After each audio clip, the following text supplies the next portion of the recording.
ain't been down there in a long time. Oh, snap, man. I like it down. It's home.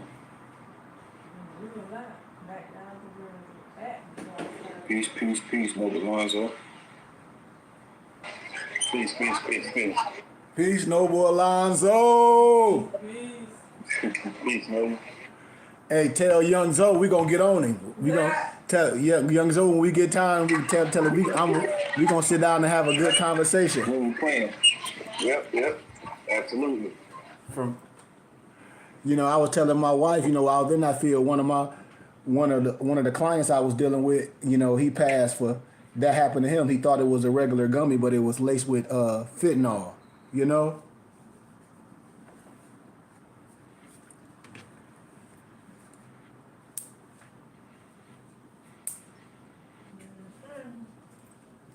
Y'all about ready? Yep.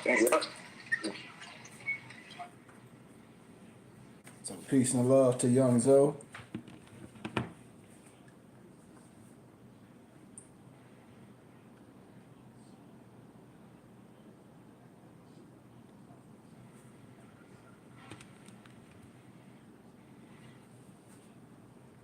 Oh.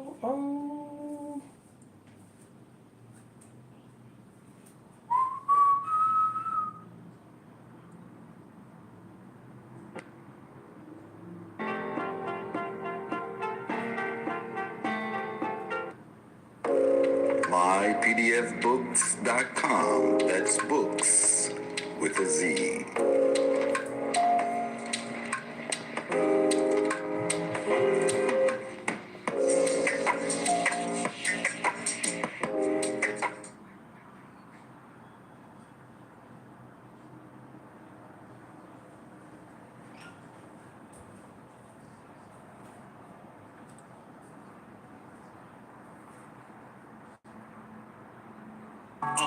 I'm a spirit speaking, truth seeking, heart reaching, knowledge leaking, seeds sowing, harvest reaping, man, breathe me. I have yet to leave, I'm still breathing. To quit, I have no reason. I'm asleep, but I be trying to live my dream. I cannot even act if it's all easy. Either you gon' do it or you won't really. It ain't no in between, baby. You can ask the sun, it's an everyday thing. Consistency in your routine is how you bring reality. Working like. Peace and greetings, family. Happy Sunday. This broadcast is brought to you by mypdfbooks.com. That's books with a Z, where reading funds the mental. Also brought to you by bindedbooks.com, where treasures are bound.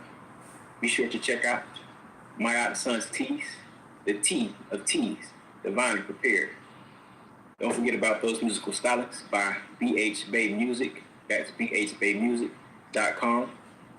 And for your everyday items and religious regalia, be sure to check out Moorish Haberdasher. That's moorishhaberdasher.com.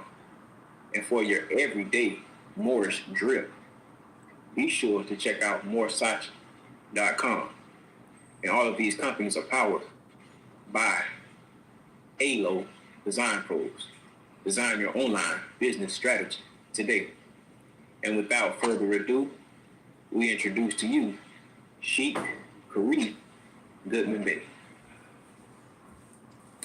What up, family? What up, Brian? What up, Zoe? What up, got Malik? What up, Leek? What up, everybody? Adrian, what's up, family? Noble Barclay. Family and friends, mom and dad, everybody in the world. We come from love, truth, peace, freedom, and justice. Like I said, we love all our brothers and sisters. What we do here is unite. We're not here to argue or disagree with anyone. But here at the BBT, we are a group of brothers and sisters that identify as Moorish Americans. We don't identify with nothing illegal. We're not sovereign citizens. We do things the right way, and we operate under all the laws. So with that being said, man, I know a lot of people be asking us, for literature and etc. As Noble Bryan showed in our introduction, not only do we have these companies, but when we're on here live, when we're demonstrating and when we're teaching, all you have to do is send us a shout out. When my muftis, when my ministers be live through the week or having book club, get with the brothers. We willingly will share the wisdom with you. That's what we want here. That's what we want at the BBT, you know? So at the BBT, like I say, man, everybody can get the literature. I want to stay into it of how the BBT believe, because you can get it, the divine pattern of the Mosaic Tabernacle. If no one have it, you can get it. This is how the BBT believe. I don't want to stay in it too far because I want to get into the topic of teaching today. You know? So I do recommend you guys get it. If you don't have it, you can get with me, email me, send me a message, be like, hey man, whatever, I'll make sure you can get it. You know, it's no problem. So with that being said, Islam, everybody? Islam. Okay. I know today's Sunday, but I wanted to teach a little bit. Peace, noble cash, peace.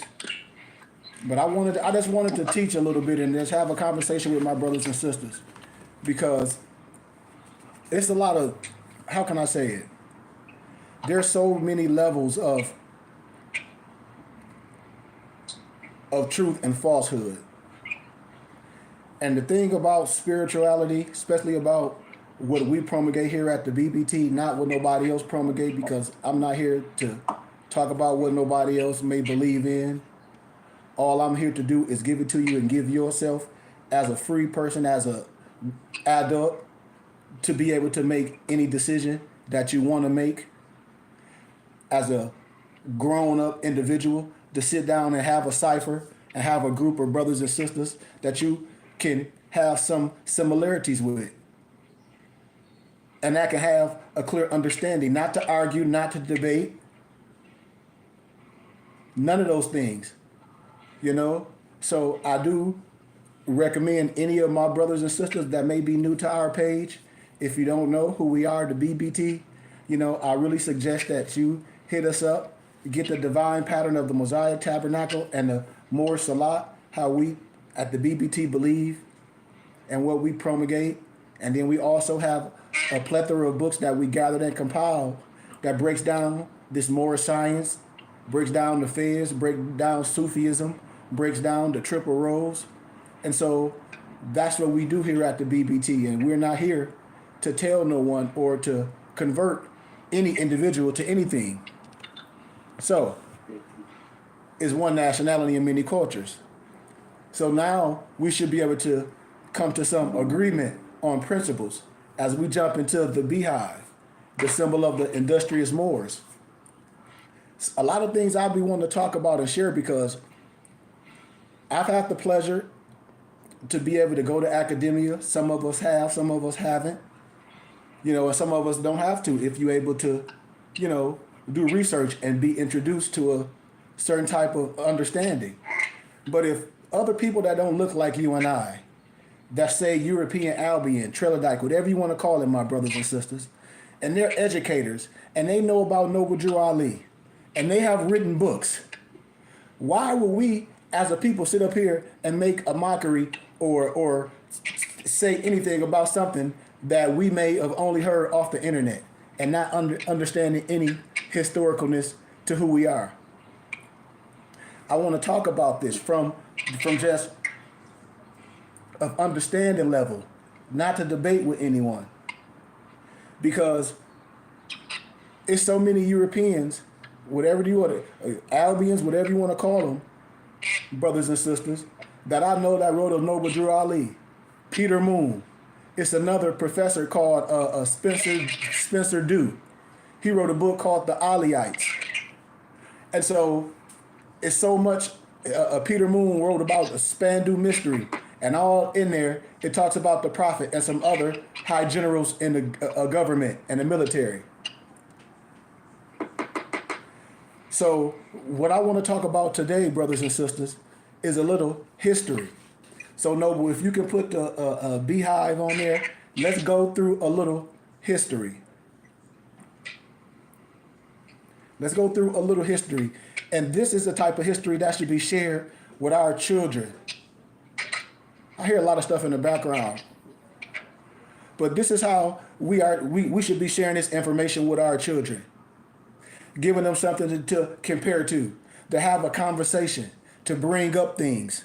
If I'm able to speak to other nationalities about this history, if I graduated from university and with honors and be able to cross study, I have to have some level of understanding. I didn't say I was a know-it-all, but I said I had to have some level of understanding. On a spiritual level, aka religious level, whatever you want to call it, the historical level, and the business level. Why? Because I've been in the fire. I didn't say I was better than no one.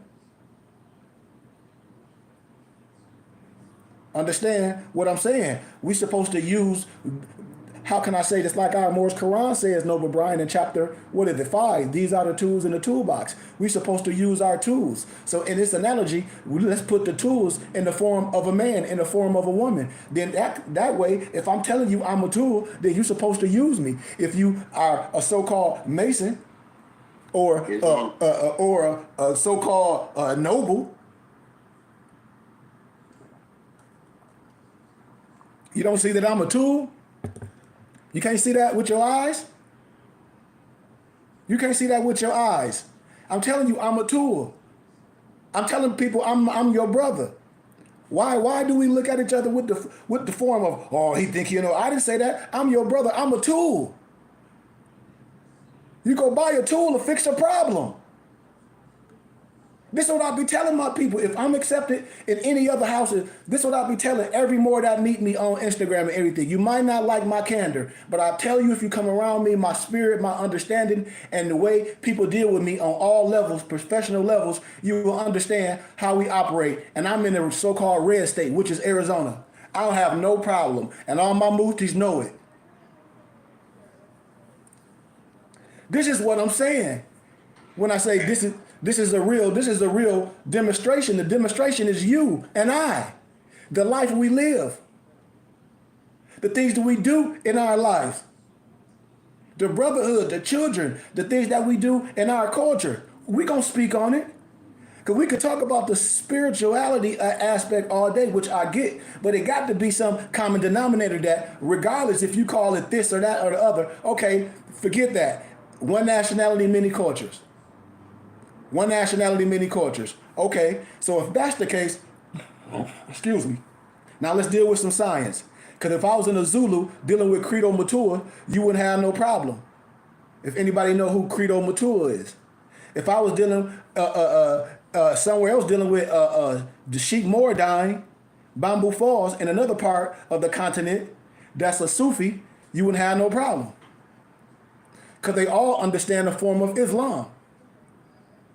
The Islam that I'm talking about, the esoteric, no disrespect what I'm saying.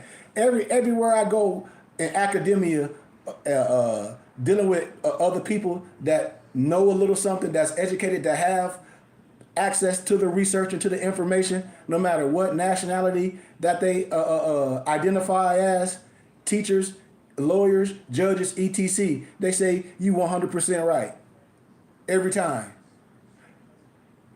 You know, and I don't even have to say names and things. I just be telling people what not to do, because there's a lot of things that a person won't tell you and be clear of it, and watch you go through a burning house and get burnt all up. So let's deal with this science. Let's deal with a little bit of, and I call this a schoolmaster. This is not even high science. When I talk about literature and documents and things, man, if you have any type of wisdom, if you've been under the wisdom to be able to have access to a plethora of research, to a plethora of holy books, to a plethora of esoteric books, to a plethora of history books, to a plethora of science books, to a plethora of metaphysical books, health books, no matter what a man is promulgating, nothing is new. So it's always going to be something that trumps something. So when I talk about the home study, the herbology for home study, and I say, and I give credit to Dr. Sebi, but if Dr. Sebi was in the flesh, he know who the herbology for home study is, what that whole document consists of. When I'm saying somebody have to be introduced to the information to give it to people, because it's nothing new under the sun. This is what I be telling my brothers and sisters. I'm just a tool. Islam. We got to understand that today. I'm a tool. We make everything so prosperous. We have time for everything else. No, we should have time.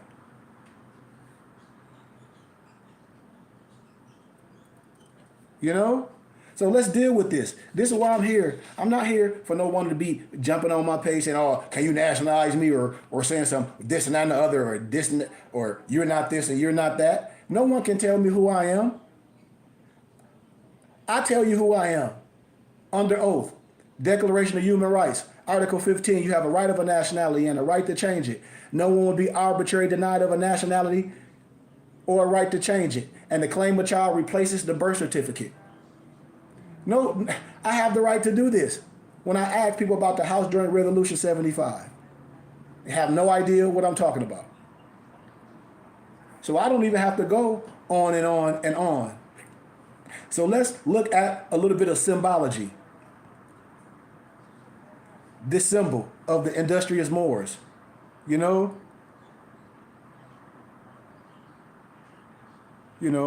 at the same time covering, yes, sir. The beehive. This is the symbol of all industrious Moors. The Prophet Noah Drew Ali said to be industrious. All I'm trying to do here is give reason for you to have something to compare to. Industrious don't mean break the law. Industrious don't mean you some oxymoron, which is some sovereign citizen. I would want you to use your hippocampus. I would want you to teach this same science to your kid. And if anything that you promulgating out here as an adult out here in the streets with your so-called clique or whatever the brothers may profess to be, no disrespect to no one, and you won't pass that same wisdom and understanding and so-called light to your children, then you're doing something wrong. That's just a fact.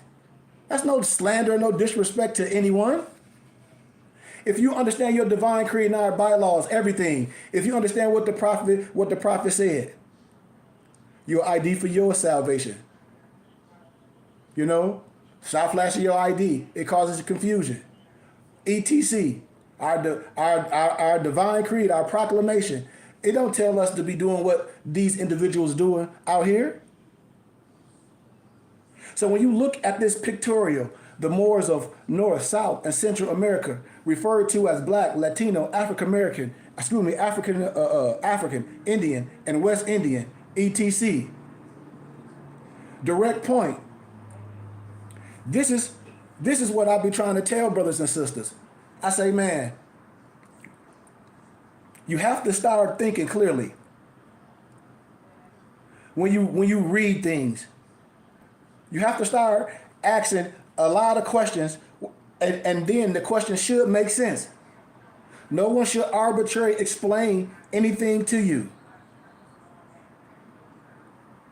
That's why when I talk about peer-reviewed scholarly research, so let's look at it. Look at the direct to the point.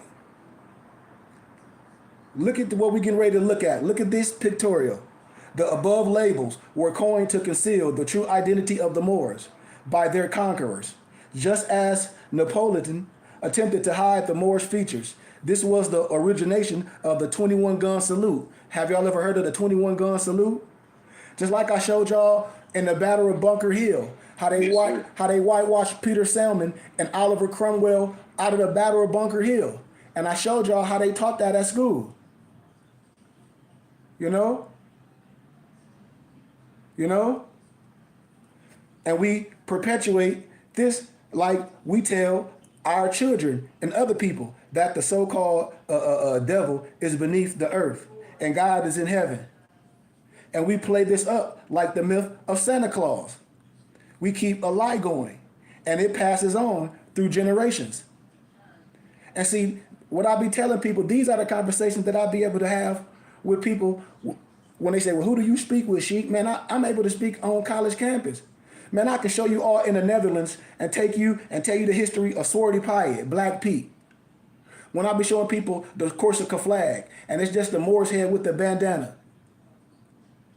I can start showing you all in certain areas, man, and in certain documents. When you look up the memoirs and the Secret Service of John Mackey, I can start showing you all them earls of this, Earl of Binghamton, Earl of Middleton, all them. And in this diary and in this document, he say they were tall and dark, short and black, this and that, all through the history. What I'm saying is, I'm not saying that you are the only people of the world. That's not what I'm saying. But what I'm saying, what you thought it was, it's not what it is. And I'm coming from love, truth, peace, freedom, and justice, from scholarship. When I talk about all those earls that they were talking about, that in the memoirs of the Secret Service of John Mackey, Earl of Abington, Nottington. The first one, they call him of a black complexion. Nottington, a tall, thin, very black man. He is very black man. The Earl of Middleton, they call them all so-called black. In that context, stay with me. I'm just setting a precedent. So when you look at this above picture that y'all just saw, that direct to the point, the above label, it was coined the identity of the Moors, the 21 gun salute. And we perpetuate this like we keep this lie going on. So when you look at these words, black, in this context, it's not a nationality, nor does it relate to a nation of people. You know that black is an adjective. Just like they, in Geneva Bible, the 1599 Geneva Bible, it call you a blackamoor. You should know that. I don't call this, if my shirt is blue and somebody else got on a different color shirt, and you say, what Curry have on? You don't say he have on a blue. You would say he have on a shirt, but you would say he have on a blue shirt. I mean, I hope this is elementary. There never was a nation. It never was a black nation. And when people want to argue with all that barking, all we have to do is deal with the 13th, the 14th, the 15th Amendment. All we have to do is deal with manumissions. All we have to do is deal with Reconstruction laws and have a clear intellectual conversation on really what's going on, and look at the Constitution and look at everything instead of a person just throwing catchphrases. I bet you nobody can say anything. And that's from all love, truth, peace, freedom, and justice. You will have a clear understanding. It won't even take an hour. You know? If you look up the word black in a dictionary, it denotes everything that harms. You mean that the white man dictionary per se, this is what people be saying. The only language of an African American often knows is the language he or she was taught. That's the case. Black does not denote a nation origin. And when I show you black was never used to describe ethnicity in the first century, this is no slander, this is no disrespect. This is the things that I was able to bring to academia. No professor could say nothing. I say black wasn't even used to describe ethnicity in the first century. It was in the theater for the black curtain to come down. So, Noble Brian, you want to kind of speed up the picture a little bit, because we don't want that picture to be shown. They might try to flag me. So pull that picture up. Yeah, gratitude. Because when I share that one book, y'all, when I shared this one book, and I ain't gonna show the picture of it, I'm gonna show the back of it, because they flagged my page one time. It's called Without Sanctuary: The Lynching in America. And I recommend everybody, as soon as I started talking about it, I said they're gonna flag me. And I told my wife, as soon as they did, they suspended my page for about 30 days. Because you can show all type of niggardly stuff, but when you show history, things that's available to the hand, that should be taught in schools, in academia, it's a problem. They say it's this or it's disrespectful. So I don't want to be disrespectful. But but I illustrate that picture. That's why I be telling a lot of people, you want to have the information. You want to be able to get your hands on the information, Noble Brian. Why? Because when they make things obsolete, or when they continue to make things out of your hands, you're gonna be wondering why. Be like, damn, I remember the brother, I remember the sheik, I remember him and his brothers was talking about this.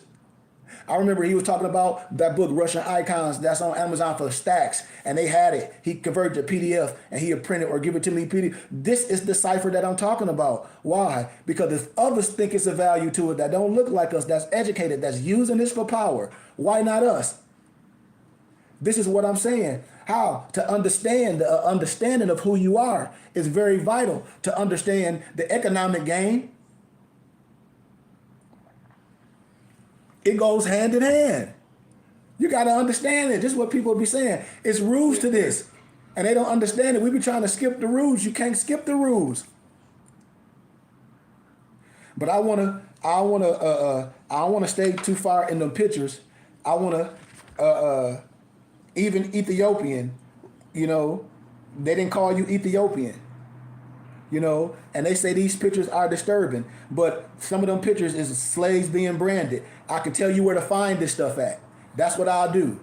I'll tell you where to find it. So if I was doing a lecture on a college campus and a person will have questions at the end, or I like to slow down, and however I'm demonstrating or I'm teaching, you know, and right now in this setting, say if my brother was around, they might raise their hand and I answer, and they might want to write down the information where I quoting the information, or 9 times out of 10, if you came out, 10 times out of 10, if you came to my physical lecture, Noble Brian, you'll already have the information. So you'll just be highlighting the information as I'm going, and I'll be telling you what page and I'm on to highlight it. So it'd be easy for anyone to come in here and follow along and be able to not only have the information, but regurgitate the information. You see what I'm saying? And put it in a fashion to where it's easily, how can I say, not only accessible, but how can I say, able to retain. So the branding slaves on the east coast of Africa, previous to embarkation by Nathan Currier. This was in 1845. The next picture was, you don't have to show the picture neither, Noble. Wilson Chin, Wilsonchininn, a branded slave from Louisiana, also exhibiting instruments of torture used to punish slaves. C. Domestic females, slaves, Zanzibar.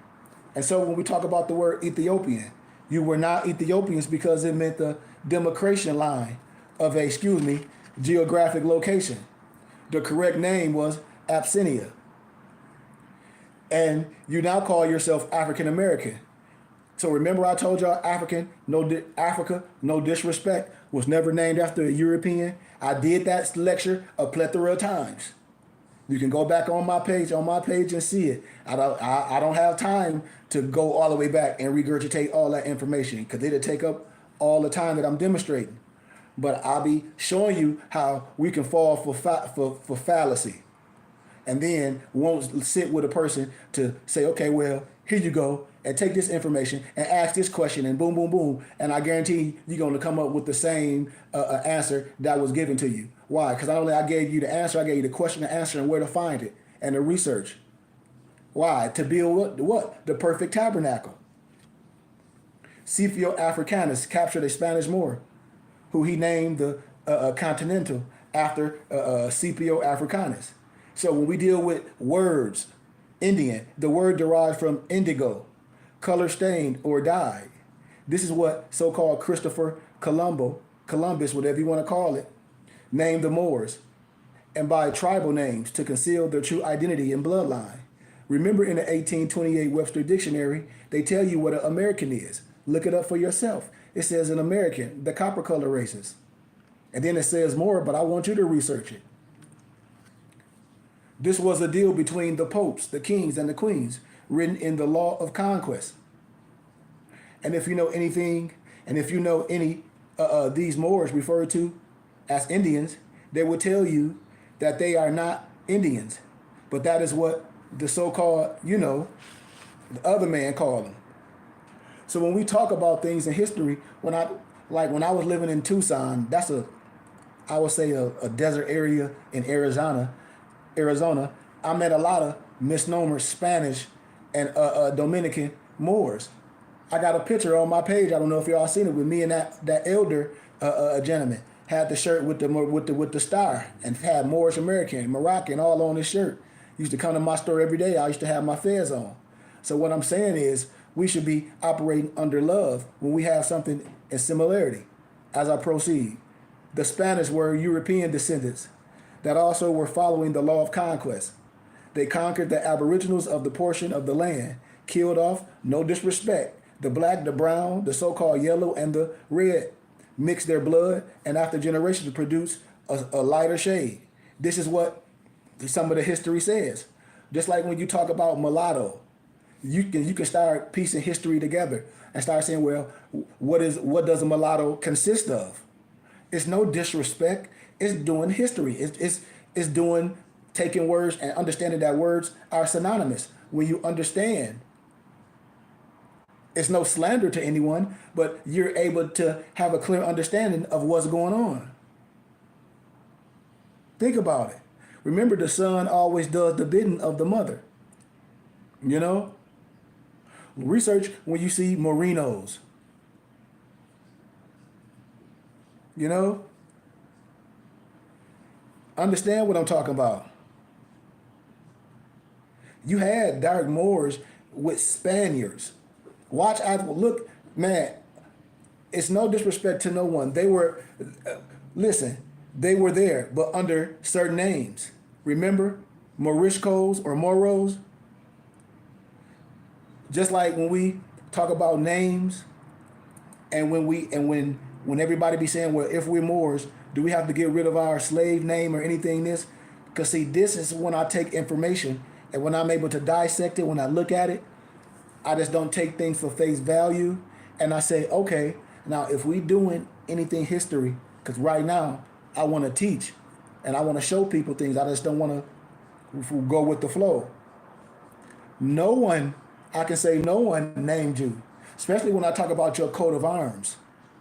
When I talk about your coat of arms, or AKA your family crest, and when you start seeing your name all through history and all over the world, your name is royalty. You just got to understand that you may lost your royalness. You may lost that chiefdomness. That's what I'm telling you. That's what I tell a lot of people when I say, I hear that when they say you're lave the slain, they just, no, I don't rock like that. Okay, Noble Drew Ali didn't change his name. His name was Timothy Drew. Timothy Drew. He annexed it. What? His Ali to his name. Timothy Drew Ali. His name was Drew Ali. I mean, I don't know what people be saying. There's no disrespect. Moorish. It's simple.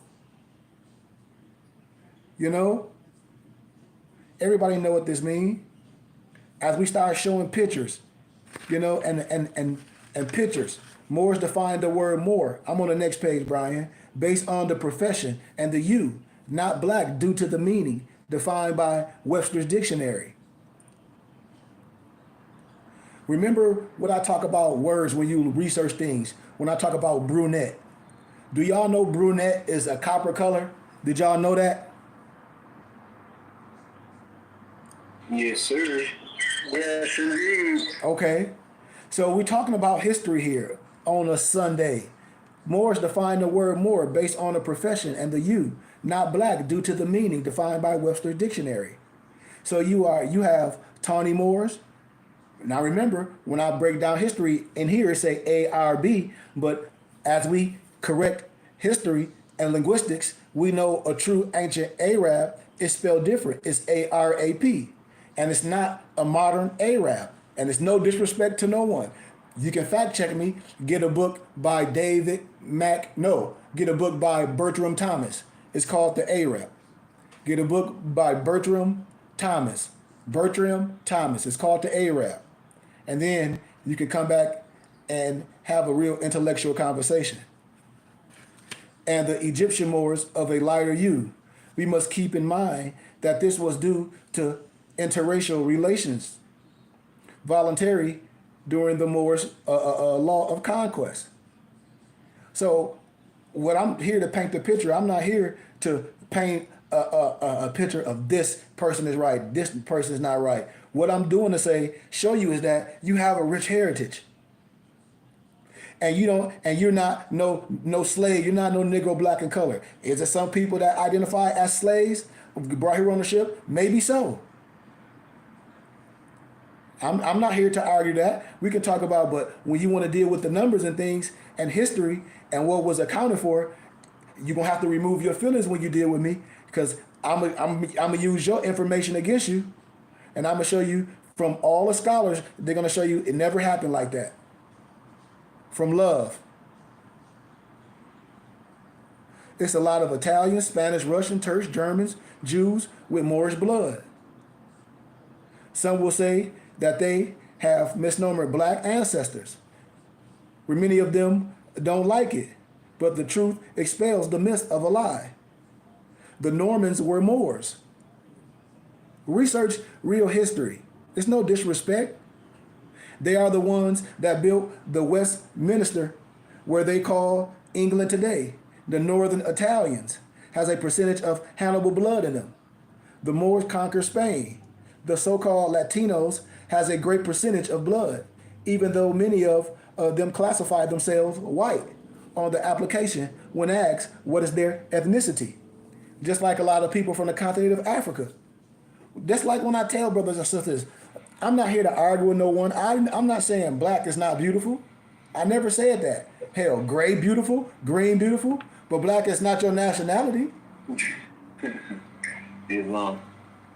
I mean, I'm just saying, Brian, we can, I'm just sitting here having an intellectual conversation with our brothers and sisters, not to just tell no one what to believe in and what not to believe in. We're painting a picture to say, wait, don't let nobody tell you this was the Moors, or the Moors was some person that don't look like you or don't identify. Just like your cousin. Your cousin can be high, misnomer yellow, with a straight nose, with curly hair. You can have another cousin with kinky hair, big nose, with beady eyes. Am I right about what I'm saying, Brian? Absolutely. Okay. So what I'm saying is, I'm painting a picture. The blood that runs in the veins. See, we were the Moors of North America, first deprived of birthrights. When I say birthrights, don't nobody owe you nothing. You can't. When you hear these words, I don't care if you're young or old, especially if you're an old brother, and you think you got some secret wisdom that's going to help you magically get something or get out of something. Your birthright is your intellectual capacity, just you understand it. Your birthright is understanding who you are. Your birthright is understanding how to do business, how to do commerce, how to identify, how to operate when you're doing commerce, when you're doing anything in life, when you signing your name as this, that, and the other, when you're using the laws and the powers, when you understand, when you have a clear understanding. That's what this is about, your birthrights, what you have the rights to do. This is what I'm talking about. So I don't want to stay too far about Philadelphia. And at one time it was the second capital of the United States. It was New York under the name Belgium, Amsterdam. Philadelphia was second, and Washington, D.C. was third. All you got to do is start looking at older things and older historical books. But Philadelphia was the capital that our forefathers' records were kept. Y'all got the book. The Negro, a.k.a. is the Black Amora. Y'all got the science. It'll take me too long to go back. And that's why nobody can deny what I'm saying, because we can go back and reference other things and fact check it and then see who kept the things from you. It wasn't no disrespect. It wasn't no European. No disrespect. It wasn't no so-called white man. No disrespect. It was your own brother. It was a group of religious brothers. There's no disrespect. The world is waiting for us to come together. I'm telling you.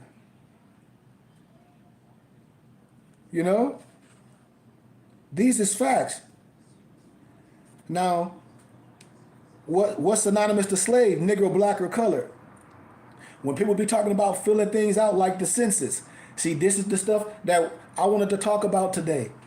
when a person that think they so smart, this is what they say. Well, I'll make a box and pick other, and I say okay. And if I'm in charge of these documents, I'm balling your paper up and throw it in the trash, Malik, because you made this document void.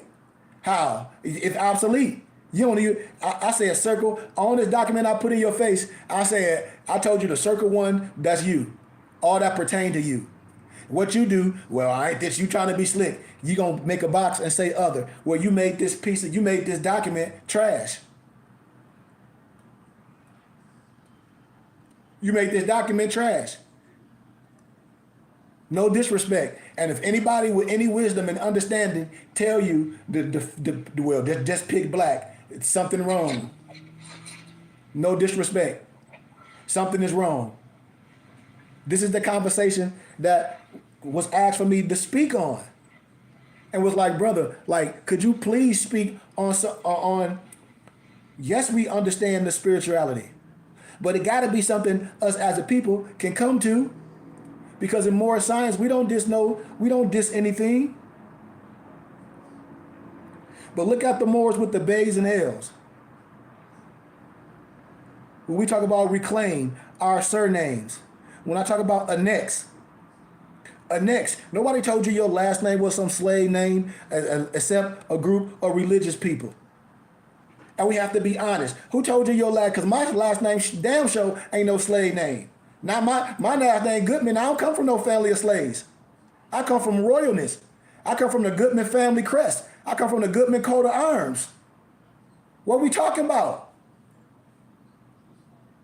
I ain't say it wasn't nobody no slaves. I ain't say that. But what are we saying? What should we be saying? What should we be promulgating? You should be able to tell your story. This is what deprived you of your birthrights, where the laws were made. Think about it. Reclaiming means to go back. And it's that easy. Man, if you could talk to any brother that love you, especially if they're European Masons, and they'll tell you that they are son of a Muslim. They'll tell you that I'm not telling you nothing that they don't know. I'm not even in high science yet. Every European, they'll tell you that they are son of a Muslim, but you don't want to be. Why is that? I'm coming from love. I'm your brother. We should have been picked this up. Hell, listen, man. We come from a clear understanding. We're talking about cousins and brothers. We're talking about houses. We're talking about brothers in two houses. One go away, one is go. Wait, what? They both prophetic. We don't miss the whole. We missed in the whole ship, brothers and sisters. Of the unity, the you and I.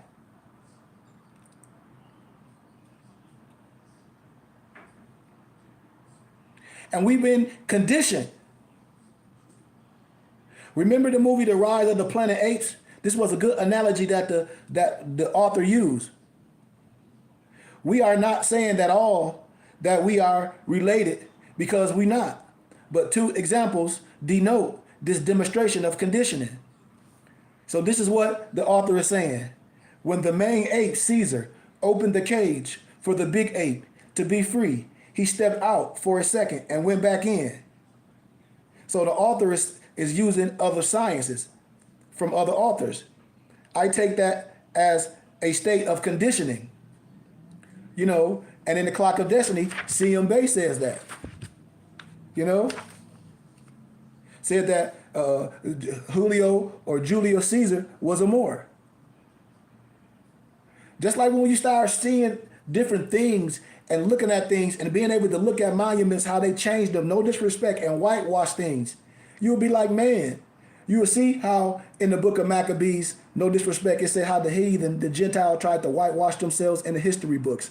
And then when I show you in the book, The Russian Icons by Vladimir Ivanov, this is a book that costs a grip, The Russian Icons, and they show you how they trying to whitewash them. It's no disrespect.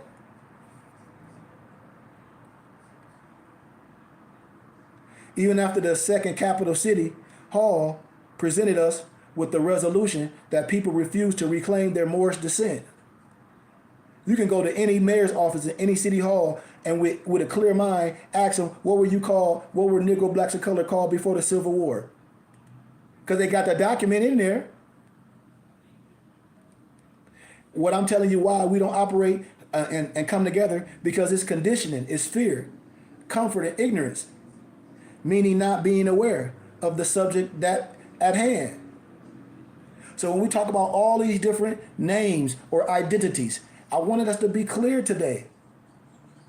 West Indian, there is not much to speak on regarding this label, because you will find that many people from the Caribbean islands despise this label because they know that it derives from the races of Christopher Columbus. They prefer to say that I'm Caribbean and not West Indian. But many of them lack the knowledge of the Maroons. Who? Queen Nanny of the Jamaican Maroons. Research, it's a lot of science. When I don't be here to disrespect my brothers and sisters, but we have to know all through history, you can see that everybody identified with their coat of arms or their Moorish legacy. All through what the Vatican hid about the Sibyls, about the empresses, the Mami Wata, and all that legacy, everybody knew that they were Moors per se. But us, it's no disrespect. They are the Maroon descendant and not Caribbean, because both names denote a geographic location. It's the same thing with blacks calling the locks dread, not understanding that dreadlocks is very offensive to a Maroon, a woman and a child, if you understand the context.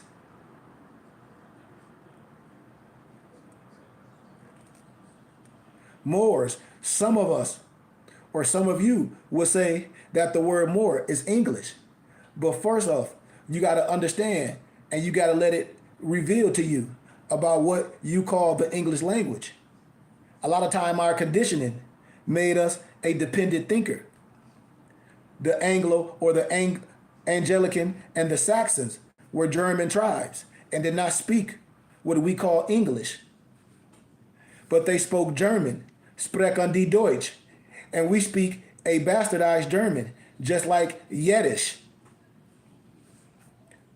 Now that's the bomb was dropped. So when I point out the different way nations classified the word Moor, M-O-O-R, M-O-R-O-S, M-A-R-O-O-N, M-O-R, Blackamoor, B-L-A-C-K-A-M-O-R, M-O-O-R-I-A-N, M-O-R-E-L, M-A-R-A-N-O, Maurice, M-A-U-R-I-C-E, Mora, M-O-R-A, Morisco, M-O-R-I-S-C-O, Moore, M-A-U-R-E, Morris, M-O-E-R-S, Morit, M-O-R-E-T, Moore, M-O-H-R, Maurice, M-O-R-R-I-C-E.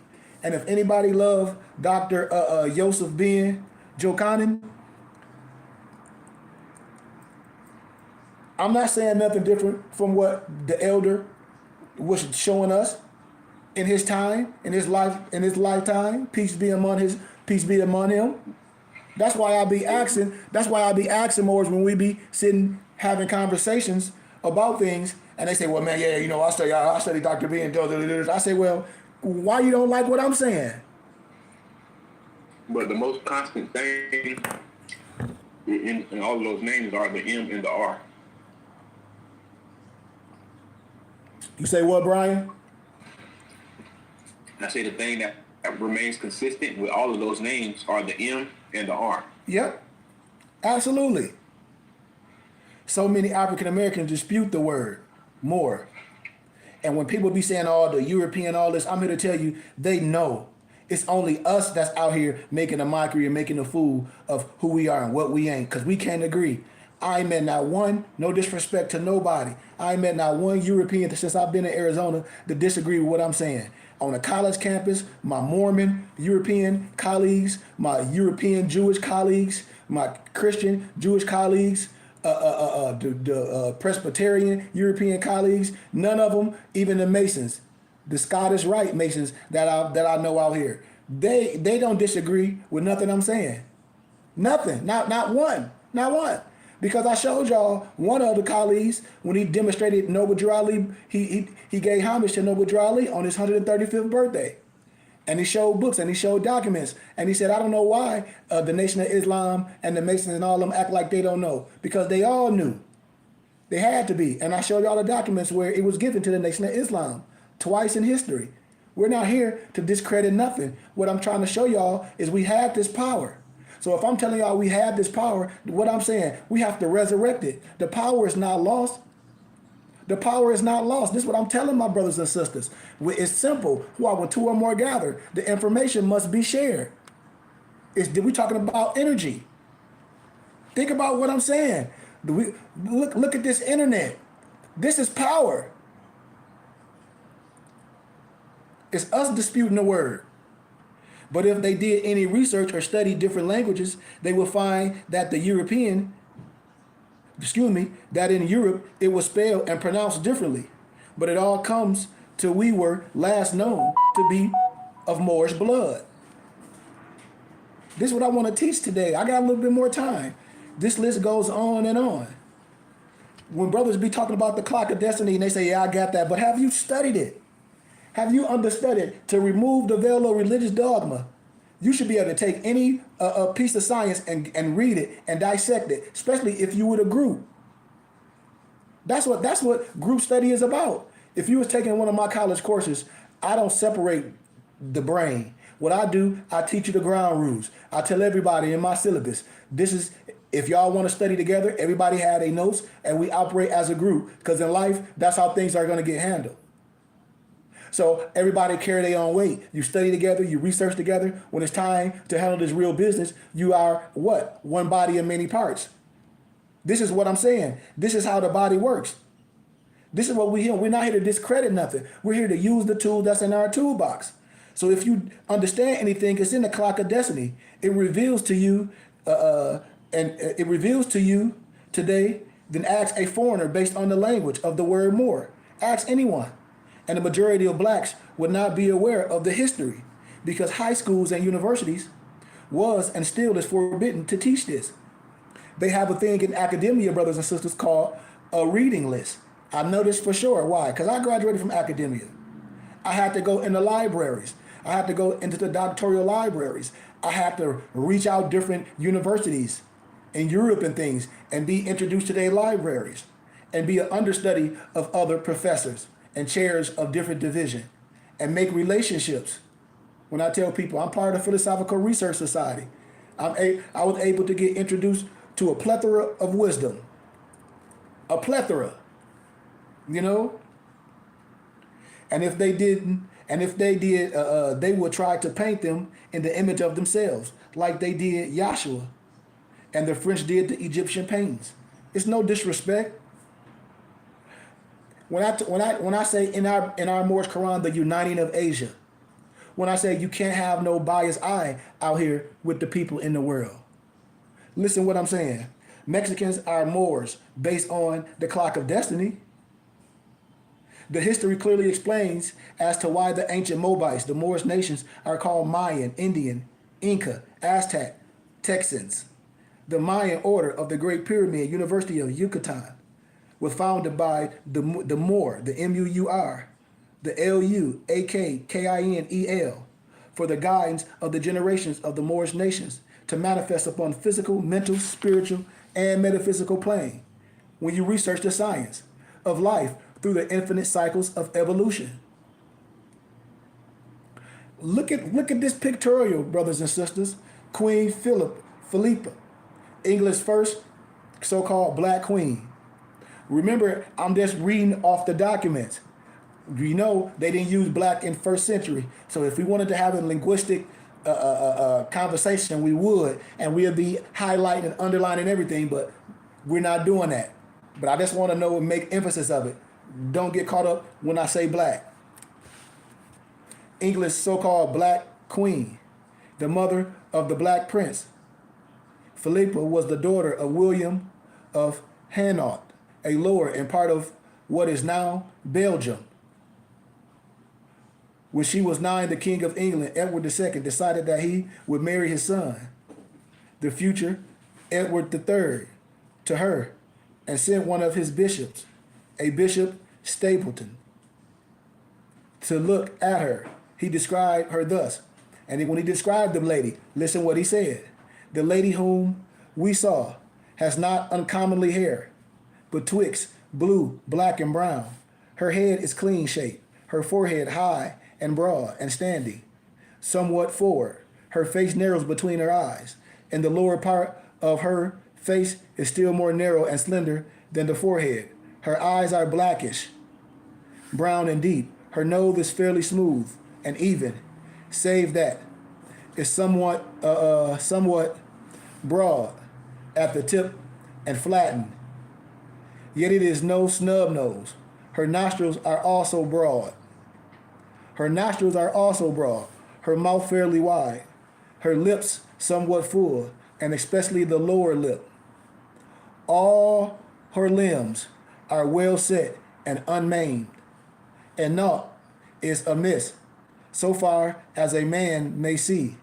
Moreover, she is brown of skin all over, and much like her father.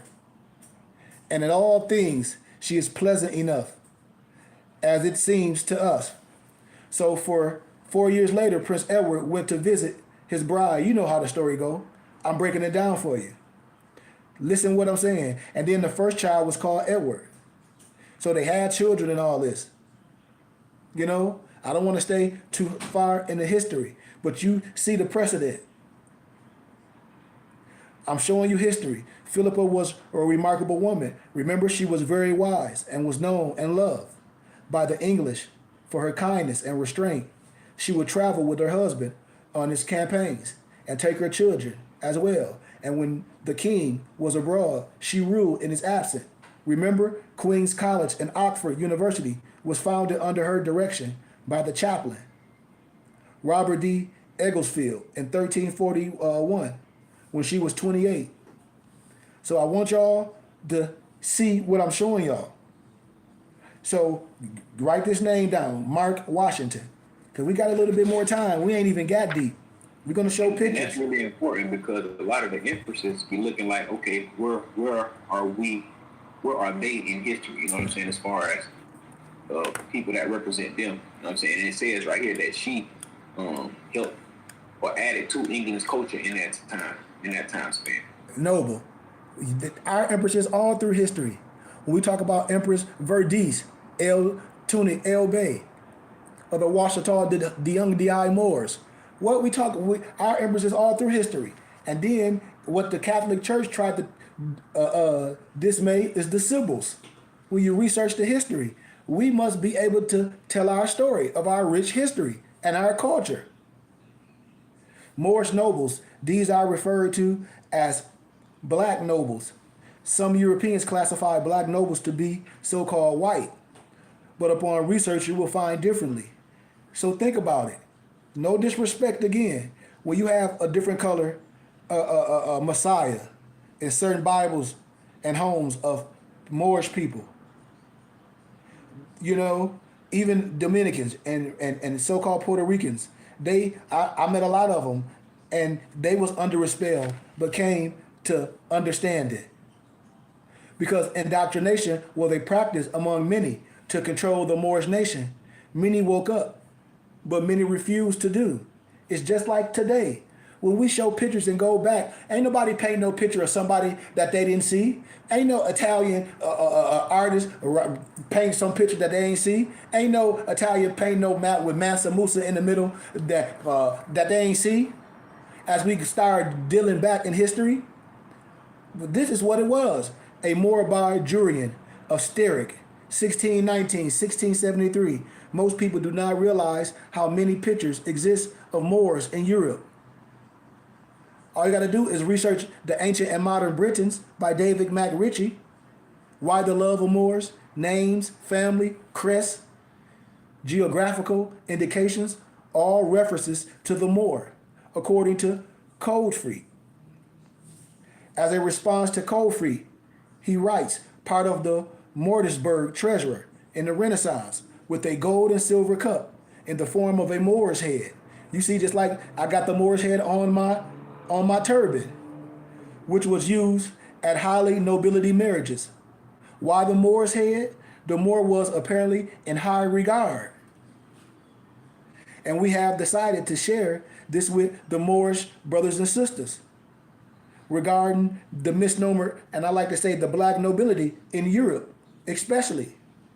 According to the black Dutch researcher Egmond Coldfried and the author of the book Belle van Zuylen's Forgotten Grandmother, there was Moorish nobility in Europe. But their history and images were later carefully tucked away. His claims are controversial and of course not accepted by, no disrespect, European historians and the common man. But it's easily researched because I have the documents, just like we showing today. Colford has systematically studied hundreds of paintings of famous and less famous nobility. He regularly stumbled upon people who looked black and colored, or although they were misnomer white, clearly had African facial features. About his work, he writes, "This study of historical sources and literature on black and colored historic persons was inspired by the chance finding of a portrait of Maria Jacoba van Gogh. Portrait in the picture, and we get a view of the problems of the methods to identify these Moorish Europeans. This beautiful painting was also a reason to cast an Afrocentric view at Belle van Zuylen's life and her works. The biographies in the origin of her financial fortune through her colored grandmother, the Dutch Belle van Zuylen." Yep, I got you, Noble. So look at these pictures. 1740, 1805, also known as Madame de Carrier or Carré, joins the ranks of writers as the Russian Alexander Pushkin, the French Alexander Dumas, and Colette, the Britons Elizabeth Barrett and her husband Robert Browning, the German classic composer Ludwig van Beethoven, Queen Charlotte of Britain. Look at the pictorial. Queen Charlotte, Sophia. So remember in the biblical scriptures, every time you see the word Sophia or the name, if you understand it, if you have the right eye, it's talking about wisdom, esoteric. Of Mecklenburg, the wife of George III, described by others in her time as a true mulatto face, brown or yellow. Her nose is too wide, and her mouth shows the same fault. So what I'm saying is, noble brothers and sisters, these are the Europeans of great merit who had Moorish forefathers. And also we find that Belle was a friend of Pierre Alexander de Diero, a brown color and wealthy Suriname, a plantation owner in the Swiss. When you start looking at all this history, it'll pop right in your face. When you see, go page up, when you look at a lot of the portraits of the type of women that they saw. The older brother of Constantine, Mortis Huygens. Constantine was one of the most famous poets in the Golden Century. Look at a painting of a French-Swiss painter, Lyotard, 1702. Portrait of a young woman. This is what they saw. And most people do not realize how many pictures exist of Moors in Europe. Why the love of Moors? Names, family crest, geographical indication, all reference to the Moor according to Coldfried. I'm showing you coat of arms and family crest. Go to the next page, Noble. As a response, Coldfried writes, and I quote, "Part of the Mortsburg treasure, the Renaissance, with a gold and silver cup in the form of a Moorish head, which was used at highly nobility marriages. Why Moor's head? The Moors was apparently in high regard. Look at all that. Look at all the symbology. I understand captivity and all that, but we're gonna talk about all history, because we could talk about no disrespect to no one. We could talk about white cargo. We could talk about they were white and they were slaves. And when I say white, I'm talking about a different culture that was in the so-called bondage. And I'm just giving the title of the research. I'm not coming from no disrespect. Look at the portrait of an African man, January, Mozart, circa 1474. Harlem, 1552, 1553. Look at this. This is a unique 16th century portrait. This stuff is old. A painting of an African Moor in European clothing with a sword, portrayed as Habsburg, Burundian nobleman from that period. The self-conscious attitude, clothes, and rich attributes demonstrate a successful assimilation of this man within the cultural norms of the European Renaissance. Look at the brother. Moors were in the 16th century Europe rarely people of distinction. Most of them were imported as slaves in Spain and Portugal. A small number of them were released over the years, but most were employed as servants to the masters per se. It was termed indentured servants.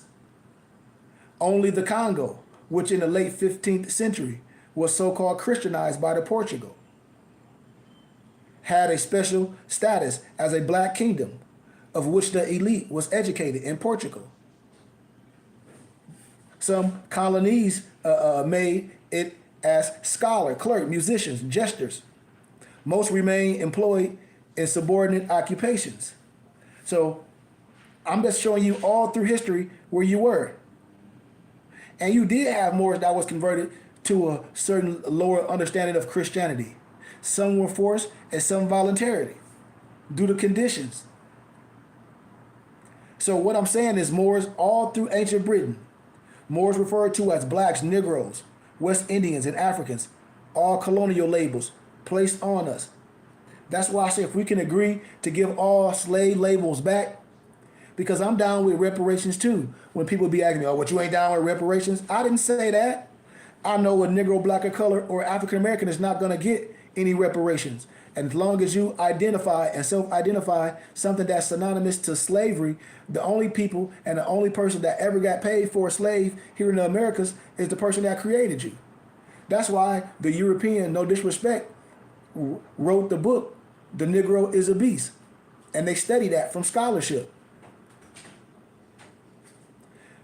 White is used just like black is used today. But in reality, there is no such person called black or white. And there is no land named white land or black land. There was only Asiatic and European. And we can talk about Eurasia and we can go all there, but I'm just keeping it in context. But as I go back to the original thought, as the author was saying, Moors referred to as blacks were living in Britain from prehistoric times to present. That's what I'm telling you when they say, well, where did we go? You right here. You, man, the Hebrew, the Moorish, American, man, we all brothers, we all cousins. You know? That's what I'm trying to say. I wanna speed it up to the next page, a couple pages where it says the Hebrews and the Moors are cousins. Because I want to fast forward this a little bit. Because I want us to get a clear understanding. There we go. We got to come to an understanding when I talk about us. I don't have no problem with no one else. But until we, the ones that come under the sound mind, have clear understanding, that understand more science is a plethora of tools, and it's not what nobody telling you to do or operate as some oxymoron. You know, it's having a clear understanding. It's having a nation. And a nation don't have nothing with creating your own this or that and another. A nation has to do with what we're going to agree on, how we're going to operate. our bylaws, our divine covenant, us as a nation of what? Of people. But the Hebrews and the Muslims are cousins. I'm so tired of seeing so-called, and this is the thing about when I say my brothers and sisters I lost due to a lack of wisdom, because we refuse to learn. When I tell the Hebrew Israelite, which is a Hebrew Israelite, that's an oxymoron, because you can't be a Hebrew and an Israelite at the same time. But let's stay in the context. When I say as Moors, we are from the tribe of Judah, lineage of David by blood. So I don't have no plight with no brother that's a so-called Hebrew Israelite. But I'm not going to be on the corner arguing with no one. Or the biblical scripture is not going to be the only piece of literature that I understand and cross-reference and use. But I understand your dedication. You know, especially if a brother's not understanding language and how so-called biblical scriptures is written in analogy and parable and symbology, and you have to understand the context. But I'm not here to argue with a brother or a sister or no different nationality. But we can definitely have a clear conversation. Like when I have a conversation with my Mormon brothers and sisters, when I have a conversation with the so-called Latter-day Saints, and I break them down and I show myself in their text. But not only I show myself, I show the light. Because regardless of everything, it's going to be light. Regardless. Because light is for all that need to see. Period. And so, but the so-called Hebrew and Muslims are cousins. Some people look at the word Jew and ask what the relationship with the Muslim is.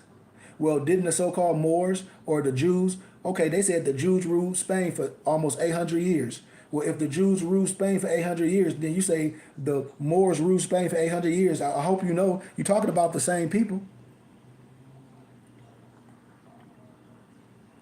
I hope you know that. It's in the name Ishmael. You cannot spell the name Ishmael without spelling Islam. The ISH, the MA, the EL, all have meaning.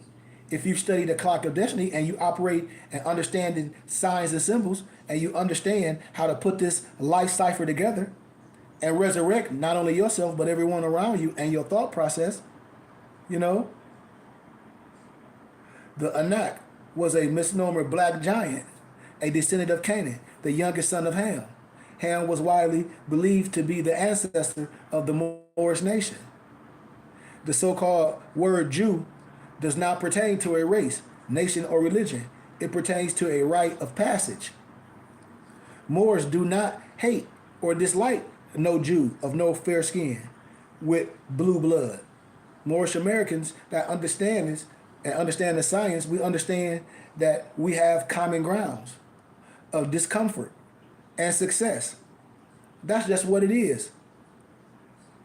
How I operate.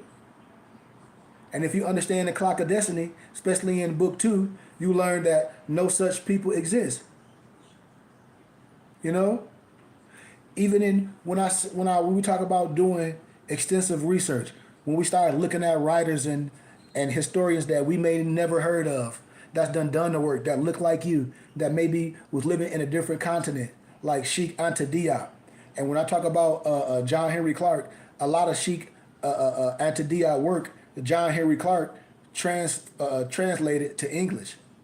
And one of his works, The African Origin of Civilization, it made reference to the megalith. He said these are found only in the lands inhabited by Negroes or Negroids, or in places that they have frequented. So when we're talking about the area that Spitzer called the Great Megalithic Civilization, which extends from Africa to India, Australia, South America, Spain, and Brittany. So we're talking about all this Moorish legacy. When you talk about the Phoenician, that's the Phoenician. That was so-called a Negro group en route to pick up from the British mines. So you're talking about a whole people. When you research what I'm saying, this combination of facts should leave no doubt on the Southern and the misnomer Negro origin of the megaliths in Brittany, Yes, the word Negro is used again. The word derives from the Nigger Black River, or they try to say the Niger. But a lot of things in first century, it'll show you. When many Moors referred to as blacks, they hate the word. And if they understood its original, that the hatred would not be so negative. We got to understand what it is. It's no, man, only thing, words are ancient. We talk about Sanskrit. So when people be saying these European, these, that, man, no, no, no, no, no. And we can deal with scholarship, and we're not even here to argue with anyone. Because you can go all the way back and there's nothing to even argue with. Phoenicians were also commissioned by the Kemetic king, Necho II, or Nikao II, to sail around Africa. This was 2,100 years before Vasco da Gama attempted a similar feat, when in 1497 and 1499 he sailed from Portugal to India, look it up, and back again, and around Cape of Good Hope. And according to Herodotus, for all my historians, the Egyptian king Necho sent out a fleet manned by a Phoenician crew with orders to sail around and return to Egypt and the Mediterranean by the Pillars of Hercules. And the Phoenicians sailed from the Red Sea into the Southern Ocean. Research the science and when you can start seeing things. The Basque in Spain are considered to be a branch of the colony founded there by Moors. Their language is totally different from any in Spain. And for the matter, anyone in Europe.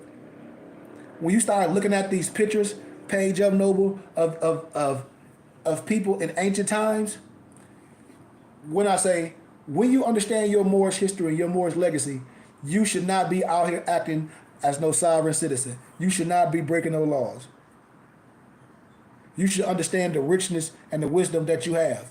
You should understand what you have the ability to do now today with the minds that we have.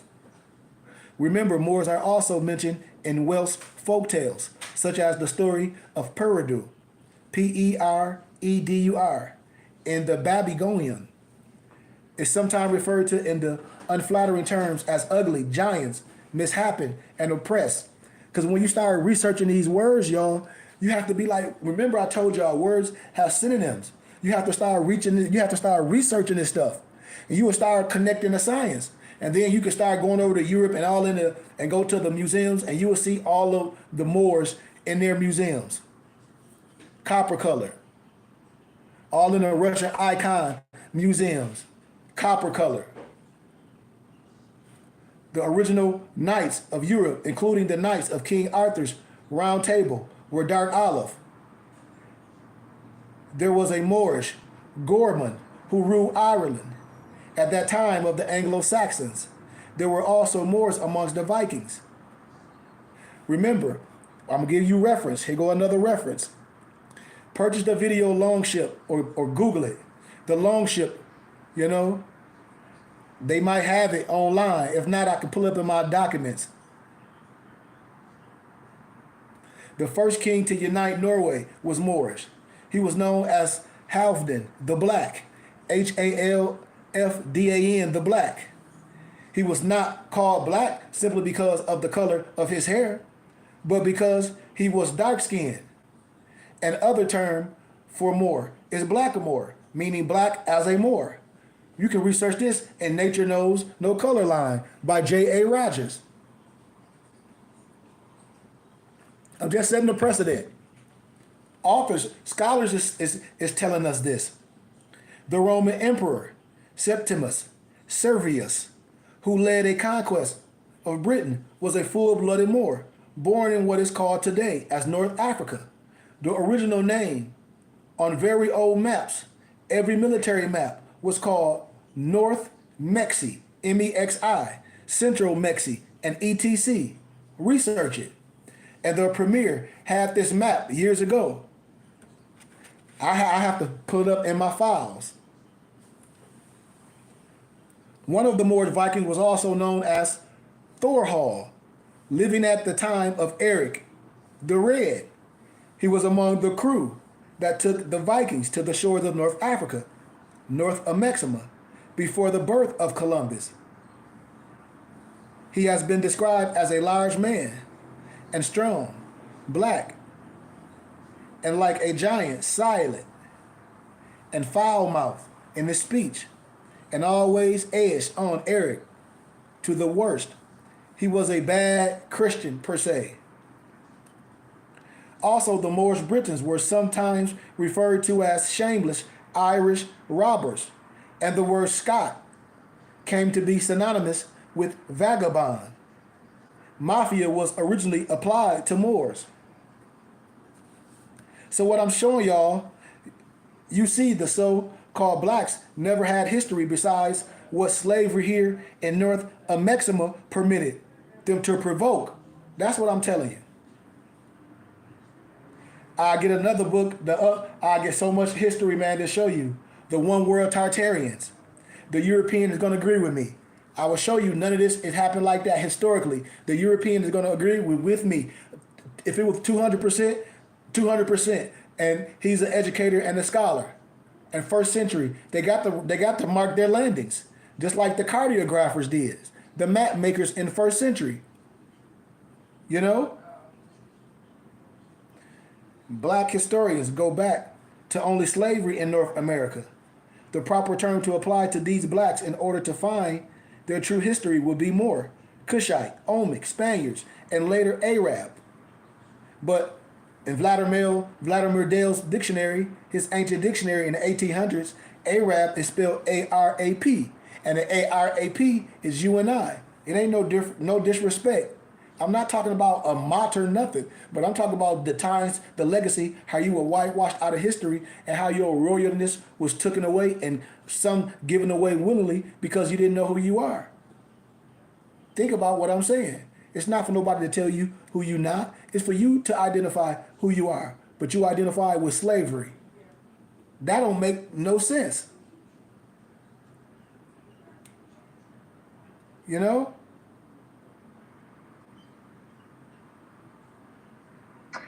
Absolutely, absolutely. You know, Moriscos, Morinos, Turks, Saracens. And then later on, you will find Negro, colored, Coons in the 20th, African American. After this, we as Moors, we don't know what it would be. I just wanted to paint a picture for y'all, man. It's so much history. And if anything that we should be able to agree upon, brothers and sisters, is history.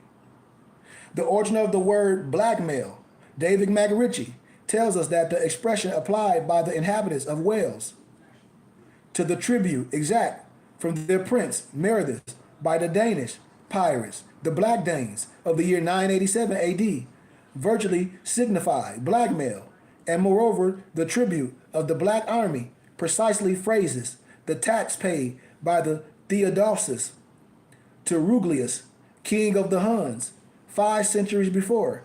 It was blackmail. That this origin of the term, dangled, was blackmail, equally with the tribute paid to the Black Huns by the Romans. Just like when I showed y'all in Thomas Jefferson's Quran, when they called you a pirate or Corsica. It's all there. So I want us to have a clear eye with this, man.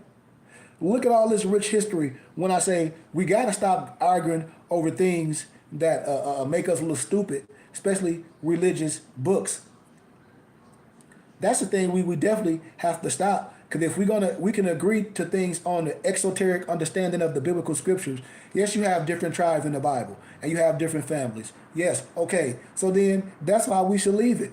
So if that's the case, and we on a continent of Africa, or Cuba, or wherever, with all these different areas and homelands in there, we're not gonna just put ourselves in one box. We're gonna say we're all these people. We all these copper color races. We're all this in one area. We're all that. And David McRitchie was Scottish. You know?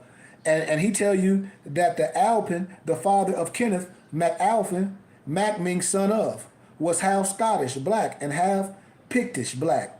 Kenneth the son was the first to unite the two primary branches of Moors in Scotland. Research this history. All through, remember Sheikh Anta Diop, African origin of civilization. The king of Ghana was called Maga. And the word could have originated as far back as the 3rd century BC, like the Syriac language. When you research all this science, so I wanted us to see this clear history. When you can start tracing yourself all through history. I'm kind of fast forwarding it. I'm going to different page. I'm going to the page where it talk about Benjamin Banneker, also known as Benjamin Franklin. Because we almost done. I just wanted to skim through it. That's why I say here at the BBT, I give you the information. I give it to you for you can have it. I give it to you forever. That's why I said, if I'm a tool and I say you, man, I'm gonna give you information. I'm gonna tell you how to be smart of what you're doing and don't go in a burning house. And because you can't use brainwash out here in the court of law. Benjamin Banneker, a Maryland Freemore, contributed to the field of science, mathematics, politics, a man of dignified dress and appearance. Remember when I showed y'all on what is that? Thomas Jefferson's Thomas Jefferson's books and all that, and how you see him on the horse and you see the free Moor, the young man in this regalia, and the young man is pinpointing where to go. But that's a whole nother story. Friends said he looked like Benjamin Franklin. Banneker began his studies as a teenager using crude tools. He constructed a clock, the first one made entirely with American parts. Banneker educated himself with books borrowed from a Quaker neighbor. He also established the first almanac. Banneker was appointed in later years to the commission upon Jefferson's suggestion to President Washington. With his Quaker friend, George Ellicott, Banneker chose the sites for the White House, the Capitol, and many other important government buildings. To all the Moors in North, South, and Central America, especially Moorish Americans, under my sound voice, and those that are teachers and leaders, we should know this. Study yourself, just like Ben Bay. You know, I could take you to Harvard and show you that your Moorish legacy is all in there. I could show you to Harvard and Yale and show you, and Princeton, and show you that Moors educated those first students at Harvard and Yale and Princeton. I can show you, because now they're bringing out the documents and they showing it, and they got monuments in that rich history. Spelman, Oxford University, they all know. They all know. This is no mystery. That's why I say we should operate in richness. Go to the next page where you see them playing chess. Cause I'm almost done. I want to jump around and show you pictures. All this stuff can be researched. This chess played by Moors, because the method must be strategical, established, and implemented. Without a well-planned out program, that success is guaranteed to fail. You can see all this stuff. You know? This stuff was told in Oxford and Cambridge, this rich history. You know? It's no mystery. And when you research, you find that Moors played chess for property and not just for sport and play. Every Moor, especially every member, should always value every move you make. You achieve a goal that will bring a valuable return.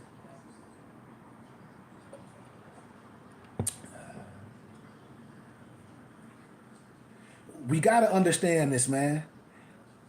I don't want to stay too far in things. I want to go to some clear understandings, because I want brothers and sisters to get the wisdom. I'm going to get to the end of what I'm saying, because I want to kind of wrap this up. But a lot of this stuff I have in one of my books of scholars in history that you can get, that kind of goes a little bit deeper into the history. But as being a Moor, as I end, and I always ask brothers and sisters as I leave with questions, what are we decided to invent? What are we deciding to invest in as we use this platform? What legacy are we going to leave to our children or our family? When I tell brothers and sisters, more science is for the family, and we need to be bringing people in. I mean, we need to use this stage to bring people in, for we can go global, for we can have the resources to not only teach spiritualness, to teach education, to teach agriculture. Why? Because we have the time when all of us come together and use all our skills. All the people that follow me, we under and in between the age of 17 and 55 years old. Have you accomplished a skill or achieved a person of letters? When you see all these more, they talk about the white man university, this. No, man, here as a clock of destiny thinker, as an adept, as a noble, if that's not your profession, I'm throwing ideas and saying accomplish some things that you want to do. Let's come together. Let's do some things. Or at least a professional license that you can use for this culture, that you can bring back to people as an asset, as a tool, as a publisher, a poet, a singer, a historian, how to get land, information, all these things that we offer at the BBT, how to do websites, how to get you information for a fraction of the price, how to make our own teas, all these things we do in-house, bring you in. Have you decided to be a role model for our young boys and girls, as my Noble Malik doing, as Noble Lamarck doing? They referees and coaches in the real world. This is what I'm saying. We can come together. Man, one of my European colleagues said, I just can't surprise that you're not going through church to church and through all these charter schools with the youth that look like you and teaching this Moorish history. Because he said clearly, we're not going to do it, but everything you're saying is valid because it can be proven in history. It's on us. We must establish economic security for ourselves and help others to achieve the same thing.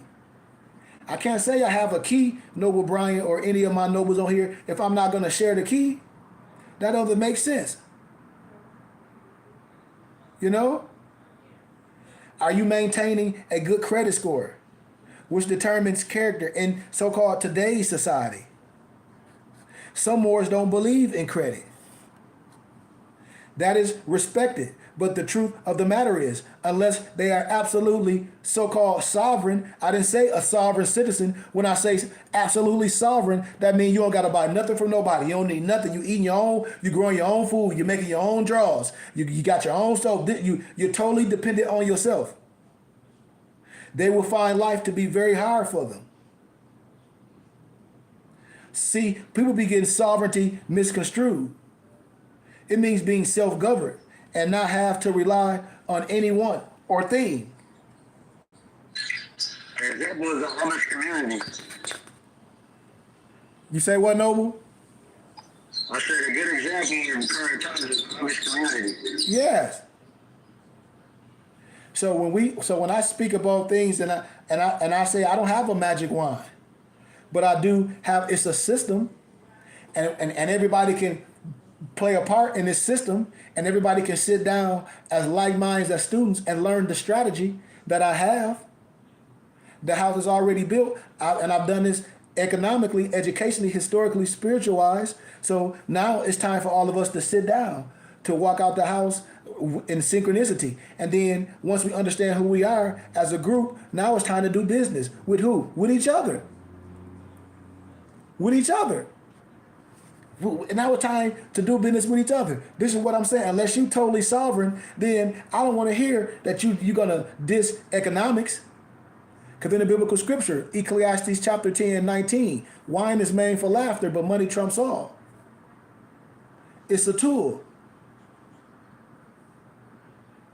It's a tool.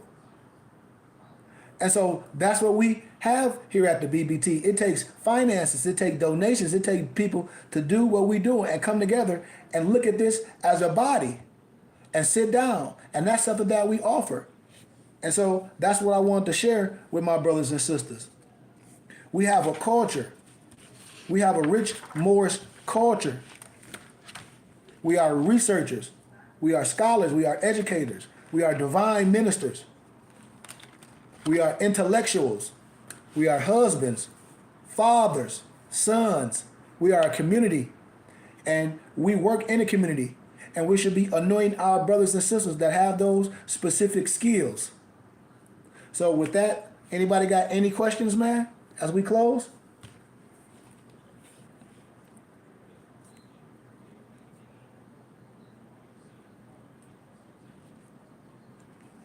Anybody got any questions? No? Time to come together. Time to come together. That's all I got, Noble Malik. Like I said, I have no hate, no slander, no ill will towards to no one. You know, especially no one that look like me or may not look like me. Man, I come in peace, and love trumps all. And so I understand that, but I understand who I am, and I can stand strong on that. And the world don't have What's a. your shirt say? You say what? What's your shirt say? What's your shirt say? You can't have unity without you and I. Point blank. You can't have unity without you and I. That's what we talk about here. That's what this is, the United of Asia here at the BBT. But we're going to talk about who we are to show you a rich legacy. If they're going to beat you in the head and tell you that you a slave and only talk about your rich culture doing so-called misnomer black history, then it got to be somebody to combat that, especially to show these kids who they are, and they've done a plethora of things, especially when I show them all the history and the inventions that they did all in history, surgery, coffee, flying, all the scholars that we have in history, music, the toothbrush. It's so much rich history on all levels of this playing field. And the spirituality talks for itself. So here at the BBT, we're not trying to convert no one under no religious dogma. We're here to tell you that you have a rich history. And if you want to talk about spirituality and different aspects of spirituality, we're here to do that. Because we have a clear understanding of all the religious rites. A clear understanding. And I don't have no problem with none. Because I have an understanding of the SO and the XO. And that's what we teach here. You know? So, with that being said, man, I give y'all gratitude, man. I thank y'all for taking time out y'all busy day. I thank everyone that gave a small donation to our temple and school. Man, I give y'all much gratitude. If you want anything, if you need anything, or if you got any little questions, all you got to do is hit me up. I can be reached. I can be touched. I'm never going to tell you something that I don't know. I'm never going to tell you something that I think, because you shouldn't care how I think. I'm going to give you something that you can research, and you can make sure you operate in the right way. That's what I want us to know. And once we been able to get our minds right and operate on love, truth, peace, freedom, and justice, and then we can move to the next level. What? Being industrious. See, that's the next level of the thing. When I talk about the beehive, the symbol of the industrious Moors, when they say our prophet told us to be industrious, what you mean industrious? To do business with us, with each other, to do business with each other, to barter, to do things. No, just like one of my European colleagues told me today. He was like, everybody should be getting turbans from you, no matter what they cost. He said, this is one of my European colleagues that get them from me. I got one of my Jewish colleagues that get his yarmulkes from me, get his talents from me. He said, well, I know you. We went to school together. Why wouldn't I? He said, it means something for me when I get my holy garments and my religious regalia from you, sheep. You know? This is what one of the students that I met his whole family out here in Arizona. They get their yarmulkes, they get their talents, everything from me. They get all the Jewish literature, even the ancient Jewish literature, they get it from me. Because I don't come from no biasness, because I know who I am in history. And I come in love. So once we understand who we are and we can walk in synchronicity and do business with each other, then we can talk about being industrious. Then we can talk about doing some real business. Then we can talk about doing things the right way. Showing people a strategy. Showing a person how to use their business credit. How to set themselves up as a business. You know what I mean? Showing them, telling people what the Duns of Bradstreet is. Showing them what articles of organization is. Quick 30 accounts. Showing you how to set up your articles of organization to open your business name. Showing you all this simple stuff, how to register on Duns and Bradstreet. Instead of getting hustled, somebody telling you that they're going to sell you a trade line. No, you're going to build your own line of credit. It's a strategy. you have a certain company and you operating, you doing things, you buying things, which is daily to day operations. If it's being recognized on its own, that's how it get recognized. So this is the industrious aspect that I'm talking about, that I wanted to demonstrate today. But in all, we must know who we are. We must be willing to come to the cipher. We must be willing to give a piece of ourselves to the cipher, man. Come learn. Log in. I just wanted to give something special today. You know, and if you don't have this science, like I said, when people give donations, I give the wisdom. I have a full library. Everybody will tell you, with over hundreds of thousands, I got over a million books and documents that I'm willing to share with the whole world for pennies of the dollar that you will have to pay for Amazon.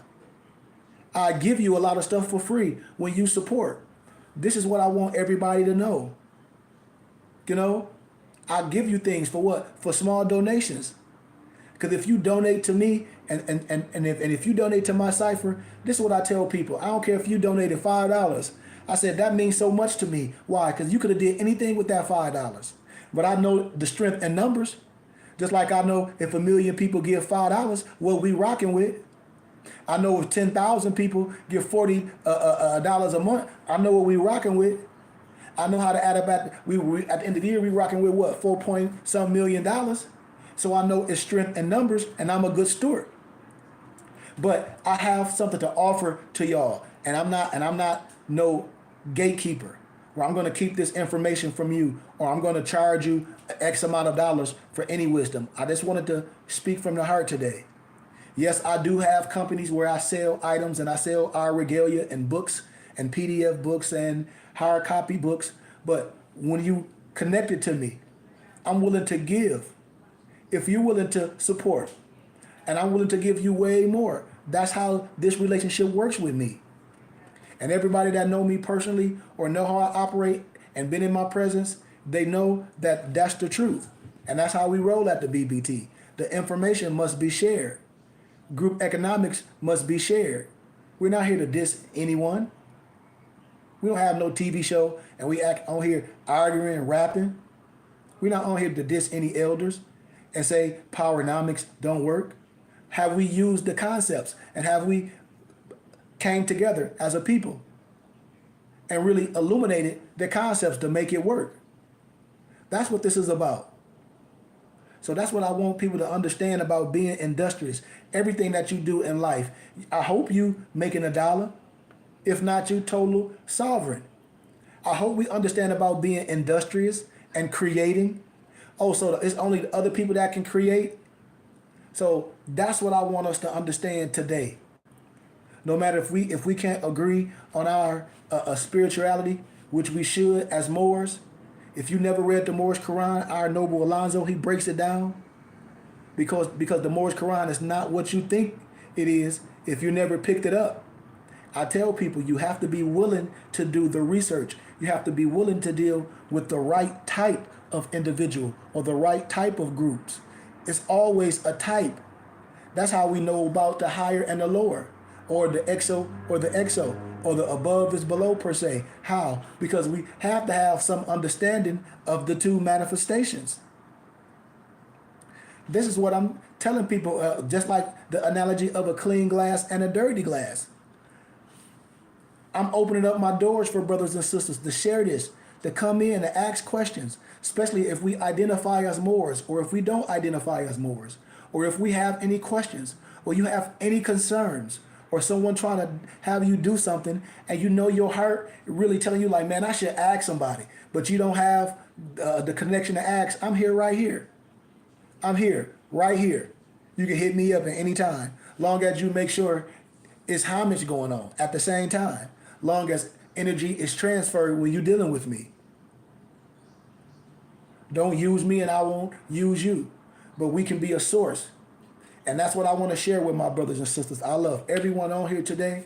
So with that being said, if don't nobody have anything they want to share, or if nobody don't have anything they want to add, man, let's do our Moorish American prayer and let's get out of here.